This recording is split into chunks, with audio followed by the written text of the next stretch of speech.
Esse livro faz com que a gente se questione por que, quanto sociedade, nós damos tanta importância aos assassinos e esquecemos de falar sobre as suas vítimas.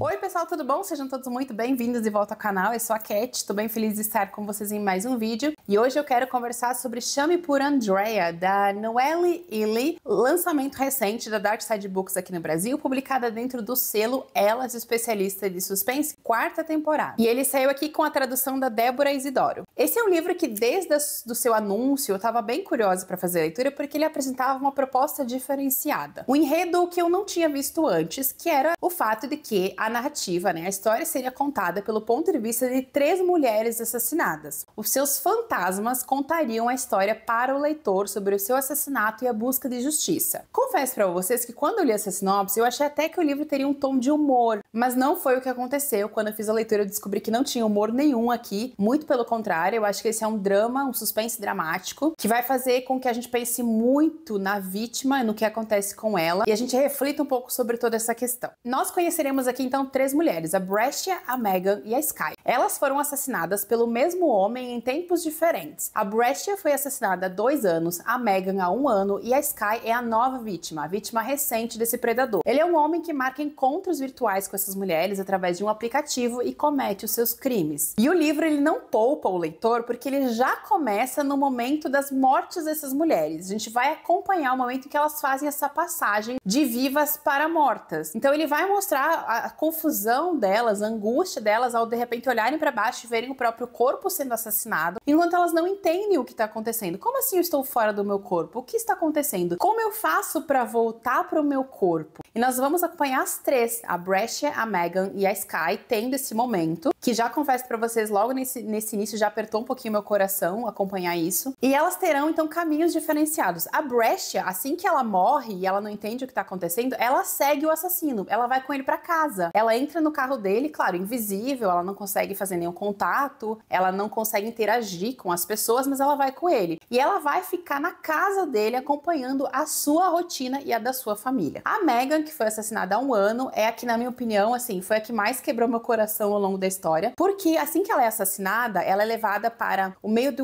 um mato, bem longe, onde não tem acesso, quase ninguém passa, e ela fica ali ao lado do próprio corpo, porque ela não entende o que ela tem que fazer. E aí nós vamos acompanhar enquanto ela descreve o corpo dela decompondo, sendo comido pelos animais, e ela ali sem saber se ela vai, se ela volta, qual que é o objetivo dela? O que ela deve fazer como morta? Ela não sabe. E ela fica ali torcendo para que um dia, em algum momento, alguém pare e preste atenção no sapato dela que tá largado do lado de uma rodovia, que alguém assim tenha uma curiosidade sobre aquele sapato e que isso leve ao corpo dela que tá perdido. E a Sky também é uma história bem sensível, e triste, porque ela é uma jovem ali que ela vai pra faculdade no dia seguinte e ela terá sua jornada interrompida por esse assassino. Então ele é um livro que logo de início ele já coloca o leitor numa sensação, assim, ele nos dá uma sensação de angústia, de tristeza ao acompanhar o momento em que essas mulheres elas não entendem o que aconteceu com elas e elas também não sabem muito bem o que fazer e qual que é o seu objetivo. Tudo que elas sabem é que elas tiveram a sua jornada interrompida por esse monstro. E nesse meio tempo a gente acompanha através do fantasma da Brescia, que tá vivendo lá com ele na casa dele, a gente acompanha ele tentando fazer outras vítimas, qual que é o modus operandi dele de captar a mulher e tentar assassiná-la, enquanto ela também acompanha ele com a família, que ele é um homem que vive uma vida comum, tem uma família, um emprego bom, vive uma vida aparentemente normal e ninguém desconfia que por trás dessa fachada de perfeição ele esconde uma monstruosidade. Esse é um suspense dramático que eu gostei muito porque eu acho que ele nos mostra um lado diferente do assassinato. Eu acho que como consumidores de livros de mistério, literatura policial e crime, nós estamos muito acostumados,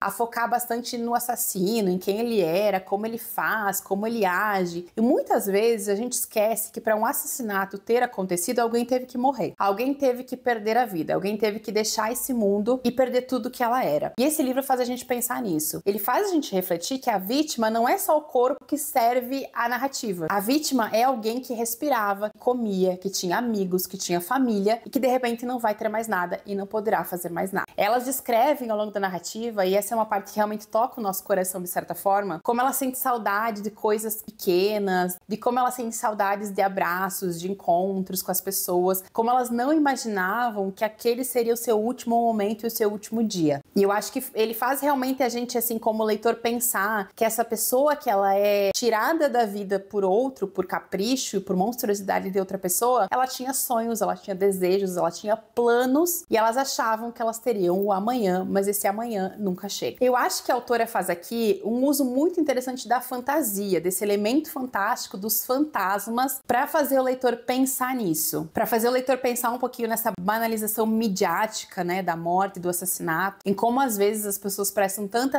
atenção nos assassinos, tornam inclusive eles celebridades, mas para um assassino se tornar uma celebridade, alguém precisou deixar de existir. E uma curiosidade sobre o livro, né, quem que é a Andrea, né? Quem que é a Andrea do título? A gente tem duas menções a ela ao longo da narrativa, faz um sentido ali, mas a autora já avisou, inclusive ela já publicou lá no Instagram dela a capa, que ela escreveu uma história, ela escreveu um livro só sobre a Andrea. Então nós teremos uma outra história, um outro livro que vai nos contar quem é essa misteriosa Andrea, qual que é a vida dela e qual que é a sua importância. Então se você gostar desse livro, eu espero que a Dark Side também traga essa outra história que fala sobre esse personagem misterioso que faz parte do drama vivido por essas três mulheres fantasmas. Em resumo, gente, é um livro que realmente me pegou de surpresa. Eu não esperava encontrar o que eu encontrei, mas eu gostei do que eu encontrei. Eu acho que é um livro diferenciado, com uma narrativa que foge um pouquinho do comum, foge um pouquinho do que nós estamos acostumados a ler. Eu acho que você tem que ler esse livro e ir para ele com uma certa sensibilidade, pensando um pouquinho nessas questões que eu comentei. Lembrando que ele não é um thriller, tá? Ele não é um livro cheio de reviravoltas loucas e absurdas acontecendo o tempo todo. Eu realmente acho que ele é o suspense dramático, e sabendo que é isso que você vai encontrar, é possível que você aproveite a história muito mais. Espero que tenham gostado de saber um pouquinho mais sobre Chame por Andrea. Vou deixar o link do livro aqui embaixo pra vocês. Beijão